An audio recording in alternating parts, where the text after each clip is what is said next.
Well, many health experts are now saying while the United States is in a downward trend with coronavirus cases, they do expect to see an increase in cases occur over the next several weeks. That's because of that highly contagious UK variant that is now said to be doubling every 10 days in this country. Joining us to talk about that and more is Dr. Shikha Jain with the University of Illinois at Chicago. Good morning to you. I have to say, this is not what we want to hear. Apparently, the concern is that it usually takes 4 to 8 weeks of a virus circulating before it really takes off. So with that in mind, do you expect to see increases in our area and that so-called third wave? So there is absolutely concern, Sylvia, about a third wave. And the reason is exactly what you mentioned. These new variants that we're seeing are much more contagious than the original variants. We know that viruses mutate. That's what they do when they're allowed to spread from person to person. The concern now is if this new contagious variant is allowed to spread, are we going to see this third surge? So the real way that we can prevent that is, again, getting vaccines into arms as quickly as possible to stop the spread of the virus, and then doubling down on our efforts of wearing masks and continuing to follow the things we've been doing for the last year. If we don't give the virus a chance to spread, it doesn't get a chance to mutate. If we don't give the virus a chance to spread, it doesn't give a chance to have this surge that we're predicting. So hopefully people will double down and keep wearing their masks even after they're vaccinated to hopefully prevent this surge from happening. Okay, so that is the next question. Is the vaccine effective against this particular variant?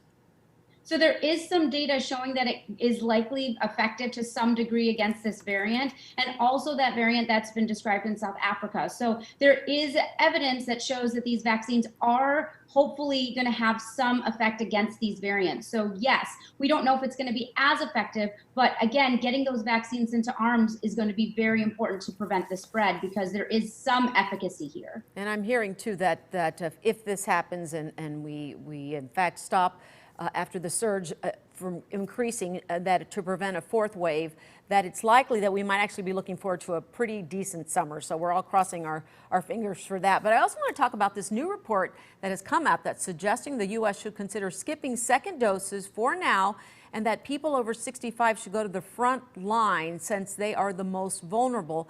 And specifically talking too about people who've already had COVID only needing 1 dose, not 2. So a lot to unpack there. So there's a couple of questions that are out there about whether getting that second dose is really important. And right now we're continuing to follow the CDC and the FDA guidelines to continue getting that second dose of both the Pfizer and the Moderna vaccines, because that's what the trials were done. That's how we know the efficacy is. And we really don't even know how long these vaccines last. So the thought is that getting that second dose will actually allow, hopefully, for a longer level of immunity. Now, the Johnson & Johnson vaccine that hopefully will be approved soon is a 1-dose vaccine. So that lends itself to immunizing many more people much more rapidly. So the hope is once that gets passed through the emergency use authorization, we'll have 3 vaccines, 2 that require 2 doses and 1 that requires 1 dose. As for moving people to the front of the line, there is a lot of discussion about moving these people who are 65 and older to the front of the line. And we've seen across the state that we're ramping up efforts to get vaccines into as many arms as possible. Absolutely. Governor Pritzker has talked about including these people 65 and older, and then including people who have other medical problems in phase 1B and 1C. So I think that we're doing that. The challenge, again, is supply and demand. And as we get more supply, I can imagine we're only going to continue to expand the number of people who get vaccines into arms. Okay, let's talk schools now, because a new study finds that people's voluntary behavioral changes such as social distancing and masking actually made a bigger impact during the pandemic than closing schools. So what have we learned from this?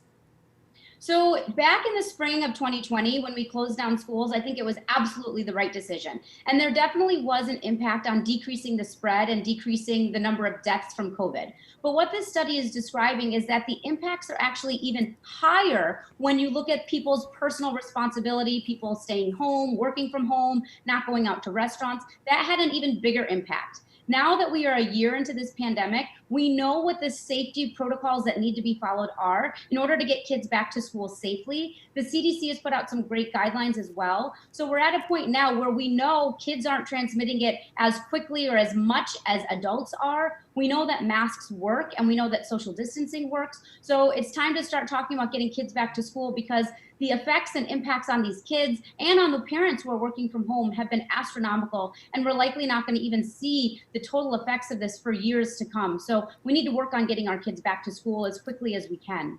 Okay, and finally, in the short amount of time we have left, that report came out earlier this week about the spread of coronavirus in a Chicago area gym. Is it safe to go back to the gym? And if you do, should you just keep that mask on the entire time? So it's safe to go back to the gym, but only if you're wearing your mask at all times. We've gotten some really concerning messaging from gyms in the state saying, come back, you can participate in activities without a mask. We absolutely state, do not do that. If you're gonna go to the gym, you need to wear a mask. This study that came out in August showed people not wearing masks and people wearing masks in an area where they were having high intensity exercise when everyone wasn't wearing a mask. 55 of 81 people ended up having COVID-19. So wear a mask if you're going to go to the gym and exercise responsibly. Okay, thank you so much, Dr. Shikha Jain with UIC. Always a pleasure. Have a great weekend, and we'll talk to you next week. Talk to you next week. Have a good